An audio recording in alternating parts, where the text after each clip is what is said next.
Donc il y a eu des papiers qui sont sortis comme quoi tu faisais partie d'une frange néo-nazie.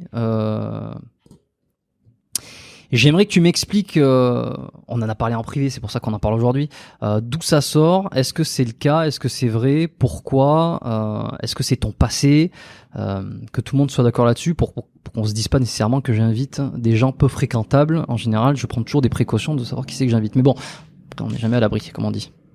Alors moi du coup, enfin ma théorie sur le sujet et qui je pense du coup va être on va dire la plus plausible, c'est l'appartenance en fait du coup au milieu hooligan par rapport à l'équipe de Rennes.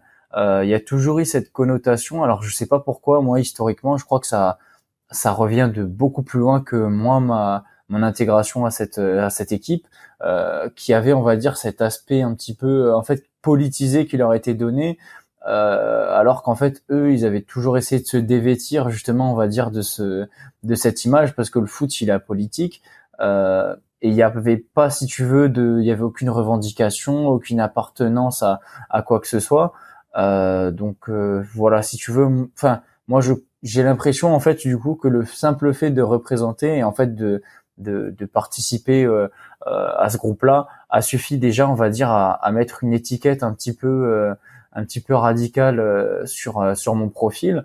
Moi à côté en fait du coup euh, au niveau job on peut dire j'avais déjà fait de la sécurité pour des événements et qui sont plus ou moins controversés. Moi après des fois c'était des choses qui me parlaient, des fois c'était juste par exemple parce que j'allais récupérer un chèque dessus, etc. Par exemple euh, comme des manifestations ou des choses comme ça, des meetings politiques. Ça après en fait si tu veux c'est pareil. Ce qu'il y a c'est que comme aujourd'hui tu vois je fais la porte en boîte de nuit. Et tu vois pour te donner t'illustrer le truc, nous hier soir par exemple on avait un artiste en showcase, tu vois. Mettons que cet artiste un jour ce soit Freeze Corleone, tu vois, et qu'on me demande d'assurer la sécurité de Freeze Corleone, qui a eu des polémiques par exemple, qui aurait pu avoir des polémiques encore diverses, mais qui a déjà eu des polémiques dans les médias. Le simple fait, si tu veux, de travailler à sa sécurité, par exemple, ne va pas t'inclure, on va dire, dans une quelconque prise de parti, tant que toi tu ne l'as pas affirmé en fait. Et c'est un petit peu, on va dire, le souci que j'ai eu, tu vois. C'est qu'en fait il y a eu une assimilation très rapide et en fait complètement, en fait qui n'était pas, on va dire, qui n'a pas été revendiquée de ma part, si tu veux. Donc en fait moi cette assimilation, il y a des choses que j'ai pas forcément niées dans le sens où en fait je voyais même pas ça, si tu veux, comme une insulte ou une atteinte à ma personne. Moi, qu'on dise que je fasse partie d'une frange patriote, nationaliste, j'ai envie de dire, bah, tout à fait, les gars. Moi, franchement, je suis un Français fier, j'adore l'artisanat français, j'adore l'histoire de France, j'en suis un fervent défenseur et un fervent mordu. Après, moi, si tu veux, mais je me suis jamais exprimé, hein, même sur des réseaux privés et encore moins publics, du coup, sur des opinions politiques, tu vois. Éventuellement un peu à la Diabaté, ça m'était déjà arrivé de m'exprimer, tu sais, sur des faits sociologiques, des faits d'actualité, mais il y avait, si tu veux, Comme quoi? alors, Comme lesquels, par exemple? je sais que pour l'affaire du petit Thomas, tu sais, qui avait été assassiné à Crépol, en fait, moi, si tu veux, c'était un petit peu tout ce qui était, en fait, cet aspect. Alors, je sais pas trop si on peut dire que c'est le même profil, mais tu sais, cet aspect un petit peu dubitatif par rapport à tous les services publics, toutes les gestions, on va dire politiques, sur l'aspect, ça va être n'importe quoi, hein, mais économique, l'aspect de la justice, etc. Je suis quelqu'un qui a très peu confiance et qui doute énormément sur les capacités de nos gouvernements à assurer en fait sur ces thématiques-là. Donc moi voilà, c'est des choses qui souvent on va dire vont un petit peu m'indigner ou tout comme alors moi enfin ce qu'il y a c'est que c'est pas vraiment le but de mon compte, mais il y a des fois il y a des choses qui vont pouvoir me toucher. Je crois qu'il y avait eu l'affaire de la petite Lola, si je me trompe pas, j'en avais ainsi un petit peu parlé, mais sans angle d'attaque spécial si tu veux, c'est de l'indignation comme il y a pu avoir après les Charlie Hebdo, les choses comme ça. Moi, si tu veux, il n'y a pas eu de prise de position, en fait, ni radicale, ni rien du tout, si tu veux. Ce sont des réactions à des faits d'actualité, sans apparentement, si tu veux, c'est-à-dire que c'est pas comme Tu si. t'es Excuse-moi, je te coupe juste Dis-moi. pour faire le direct raccourci. Tu t'es jamais identifié à, par exemple, ce qu'on appelle des néo-nazis, parti extrémiste, radical, ultranationaliste. Toi, t'en as déjà fait la promotion, t'en as jamais fait la Non, promotion, ou jamais. Moi, je sais qu'en fait, t'as ce qui dé- m'avait fait un petit peu rire, si tu veux, c'est que, en fait, cet adjectif-là, euh, je sais jamais, en fait, enfin, je ne sais jamais. Bah, du coup, je l'ai compris après, mais je savais jamais, en fait, si tu veux, d'où il sortait. En fait, tu sais, parce que, bah, pour moi, ça va être le rappel de ce qu'ils appellent, ce que je vois souvent les heures les plus sombres, tu sais. Donc, un aspect très antisémite, un aspect, enfin, je sais pas, historico-politique, en fait, des choses que moi, personnellement, enfin, j'ai étudié, j'ai fait une licence d'histoire, donc c'est des choses que j'ai étudiées, mais c'est pas forcément quelque chose, si tu veux, moi, enfin, qui me porte plus que ça. Et si tu veux, c'est jamais quelque chose dont j'ai pu parler. Donc en fait, j'avais, moi, si tu veux, en lisant un petit peu les articles et en prenant du recul dessus, parce que forcément, c'est quelque chose qui a créé, on va dire, une grosse sphère autour de moi. J'avais vu que, je crois, alors, je sais plus, ils avaient fait des captures d'écran un peu pourries, tu sais, qu'ils avaient en plus pris sur mes comptes perso, ou je crois, je sais plus ce que c'était. Euh, il y avait un truc, ouais, oui, voilà, c'est qu'en fait justement, il y avait eu tu sais, il y avait commencé à avoir ces trucs, je crois que je sais plus si c'était par Street Press ou quelque chose comme ça. En fait, cet abus, on va dire, de qualification. Et, euh, et moi, j'avais un ami en fait qui avait rebondi là-dessus et qui avait mis est-ce que t'es trop nazi ou est-ce que t'es nazi, je sais pas quoi. Et en fait, du coup, je crois qu'ils avaient parlé de national-socialisme ou quelque chose comme ça. Et moi, du coup, en gros, j'avais fait une réponse à ce commentaire, si tu veux, hein, bah, en le tournant en dérision, parce qu'en fait, pour moi, c'était complètement grotesque. Et en fait, je crois que c'est ça qui avait été repris après par Libération. Je crois qu'en fait, en premier lieu, Street Press, ils avaient fait un article, s'en sont suivis en fait après des réels qu'ils avaient postés sur les réseaux sociaux, etc.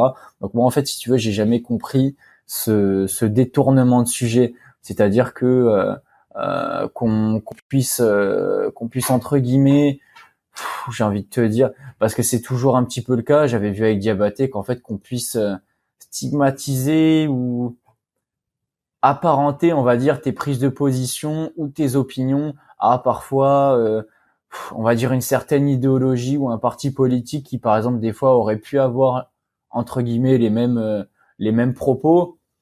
Bon, j'ai envie de te dire, c'est très facilement faisable. Pour moi, c'est un peu trop rapide et un peu trop simplé.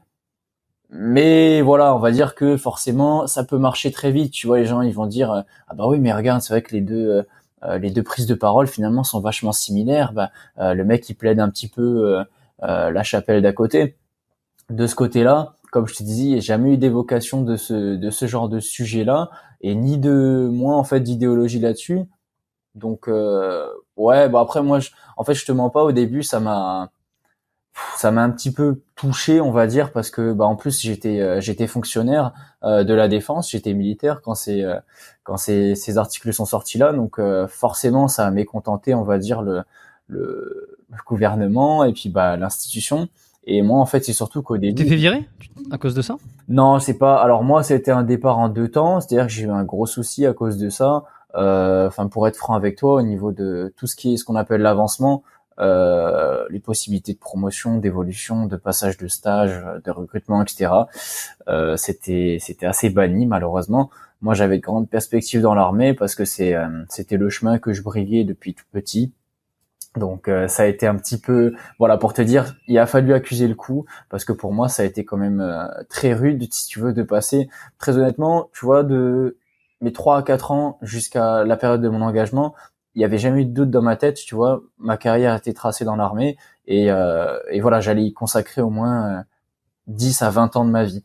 Ça a mis en fait T'y rentré, juste, t'y rentré à quel âge? 20 ans. D'accord. 20 ans, tu rentres à l'armée avec plein d'espoir et plein d'étoiles dans les yeux, et au bout d'un petit moment, tu te rends compte que c'est pas ce que tu voulais faire, c'est ça? Bah c'est ça en fait. Enfin, c'est pas ce que je voulais faire si. C'est plus ce que je pouvais faire, on va dire. C'est-à-dire qu'au niveau de mes projets, il n'y avait plus aucune concordance entre ma présence dans l'institution et moi, ce que je cherchais à y faire. Si tu veux, en fait, je voyais même plus vraiment de raison à mon service. Enfin, c'est-à-dire que j'aurais pu. Il n'y a pas du tout de dénigrement ou de dégradation, hein, mais en fait j'aurais pu m'engager sans aucune volonté ni engouement. Je me serais retrouvé au même statut, si tu veux, que des personnes qui seraient rentrées à l'armée, parce qu'il y en a beaucoup, par sécurité, tu sais, pour le système social que ça va créer autour de toi, la mutuelle, la sécurité de l'emploi, etc. Je me retrouvais au même stade que ces gens un petit peu sans ambition. Moi, on va dire avec tout le travail que j'étais prêt à fournir en amont. Mais elle est où la désillusion alors? Je comprends pas. Qu'est-ce qui te fait changer de mentalité par rapport à l'armée? Ah bah ça a été ça en fait, ça a été que moi par exemple j'avais toujours brigué les unités spéciales et en fait du fait d'avoir cette polémique autour de moi, tu sais t'as beaucoup de comment dire de sérieux on va dire et il faut vraiment en fait une neutralité dans le sens il faut avoir des profils très lisses et très discrets tu sais quand tu veux passer dans des unités spéciales, bah, chose que je n'avais plus en fait tu Mhm. vois mon nom avait été médiatisé ainsi que ma tête, mon identité militaire etc.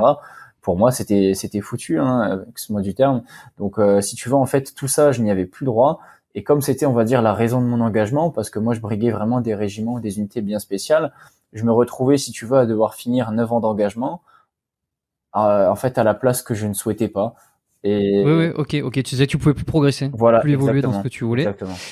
Mais est-ce qu'on t'a dit c'est fini pour toi, Maxime, tu ne pourras plus évoluer parce que tu appartiens à cette idéologie et donc en fait on est obligé de protéger la France, ou on est obligé de protéger nos élites de personnes comme ça, ou alors ça a été alors désolé, tu as cette image publique. Que ça soit vrai ou pas, on n'en sait rien. Ben on te croit, c'est pas vrai. T'es quelqu'un de bien, on te croit très bien. Mais le problème, c'est que comme ça déjà cette image, on peut de toute façon pas te faire évoluer. Tu vois, en gros, est-ce qu'il te croyait appartenant ou ou pas? Alors ça a divergé au niveau des membres. Moi, dans ma hiérarchie, j'ai des cadres, en fait, notamment ceux qui travaillent au plus proche de moi. Alors, je sais pas si ça va te parler un petit peu, mais bah les soldats du rang comme moi, mes sous-officiers, et même certains des officiers avec qui j'avais pu partir sur le terrain, avec qui j'avais pu travailler, qui eux en fait savaient qui j'étais. Euh, voilà, moi, si tu veux, en plus, même pour te dire, j'avais beaucoup de camarades qui, bah, justement, eux s'étaient prononcés, qui étaient venus me voir, qui étaient d'origine maghrébine ou autre, tu sais, des îles, etc.